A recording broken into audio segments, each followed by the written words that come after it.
Hey, good morning. This is a Good Friday talk. My earlier one was deleted for some reason, so I'm back.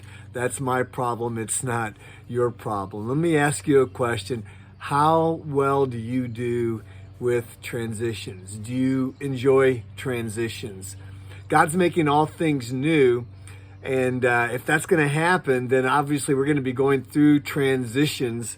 I love this song by Hillsong. I think Elevation Worship has done it. But the line simply says, God's making all things new. That's his nature. He's making all things new. His love is making all things new.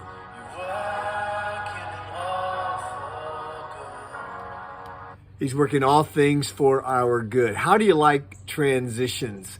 This afternoon, I'm going to be doing a funeral. A family will be transitioning to life without their father. That's not going to be easy. This weekend, we're celebrating the graduations of 7 high school students at Christ Community Church. And I know the students are really excited about that transition. Parents probably are less excited. We have a family in our church that have 3 of their children all going through graduations. Kids are thrilled.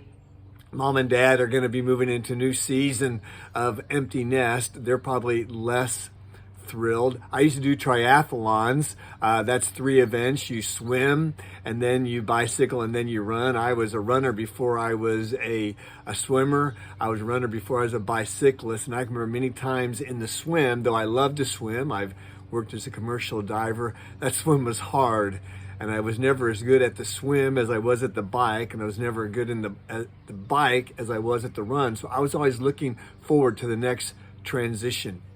Transitions are necessary to get to where we want to go.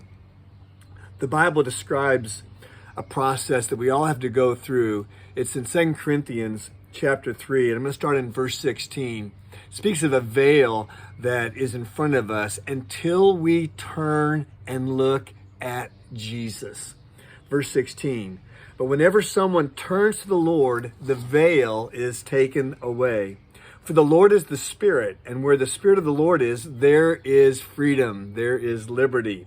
So all of us who have had this veil removed can see and reflect the glory of the Lord. And the Lord, who is the Spirit, makes us more like him as we are transformed, as we are changed into the likeness of his glorious image. Translations that you might be more familiar with speaks of being changed from glory to glory. God is making all things new through his love. Take a listen to more of these lines from this song.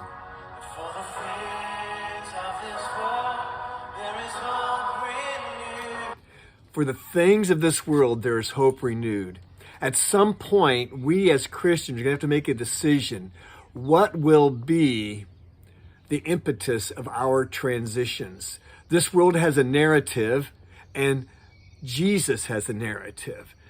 God has goals for us, and this world has goals for us. At some point, every Christian has to make a decision as we transition from glory to glory, from season to season, from decision to decision. Will we be transformed and transition through God's working of his Spirit in our life or through other forces?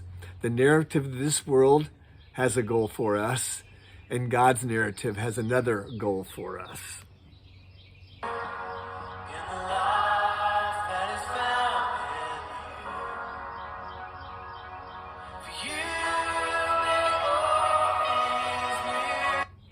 God will make all things new. He has his best interests in us. I don't think that the world does. This world is kind of sealed in a non-transcendent way. This world is making decisions, but with no sense of eternity, with no sense of consequence in eternity. There's no transcendence. Christianity has a transcendent purpose for our lives. That is to spend eternity with the Lord. I think we need to anticipate that transition that's going to come one day. We'll talk about that at the funeral this afternoon.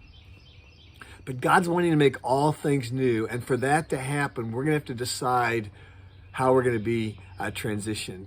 And I think we need to be looking to the Lord for completing that transition as he moves us from glory to glory. Let's close our ears and minds to this world's narrative, how it wants us to transition, and lean more heavily into the transforming power of God as we look to Jesus and we are transformed more and more into his image.